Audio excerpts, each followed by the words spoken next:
Yesterday, I found my old iPhone 5S. Covered in dust and left alone, I gave it a kick and started up. The gentle buzz seemed so familiar, and yet, there are parts I couldn't lay my finger on. Looking through videos, the walls of the school have stayed the same, but the person in the frames, he seems so different. I stayed up late, thinking about the memories locked in that phone. Nostalgia, the wistful desire to return in thought or in fact to a former time in one's life. It's a powerful feeling, the idea that your future could have been changed if you just did something differently.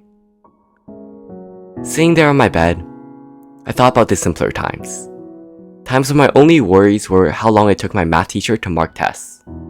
And yes, the person you see on the screen playing games is really him, the man who took an entire month to mark a test. To put that into reference, in the same amount of time, Napoleon escaped from exile, returned to France, rallied an army, and fought the Battle of Waterloo. All before polynomials were marked. Anyways, thinking from my math teacher to the tiny mistakes I made years ago, I wondered, what would happen if you could go back in time?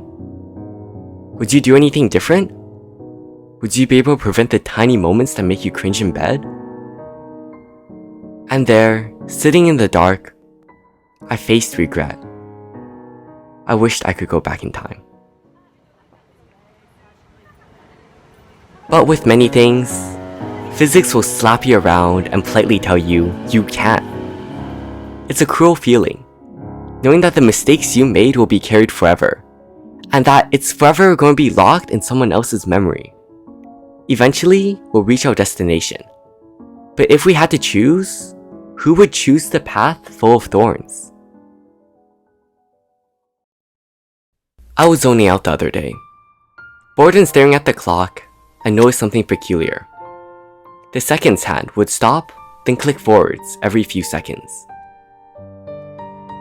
At first, I thought I was daydreaming, but as the class dragged on, I noticed the strangest thing.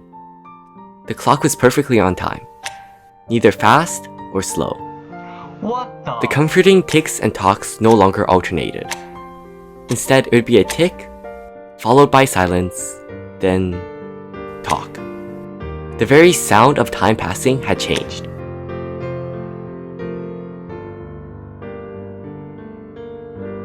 It's such a foreign concept, but this clock is strangely symbolic of our journey. The path we want to follow is that of a uniform, pre-planned one without mistakes. However, when life throws you lemons, your path will often become derailed, left behind, forced to catch up.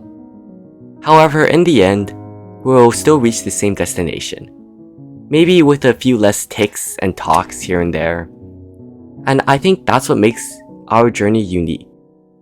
If you just mindlessly push forward, you might end up missing the small things behind you.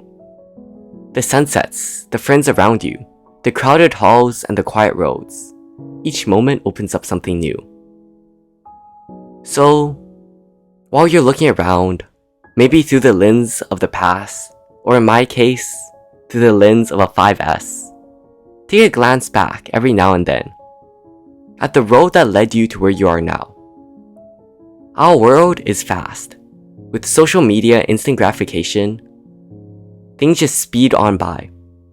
But sometimes, stop. Take a moment, look around. Don't worry, you'll catch up.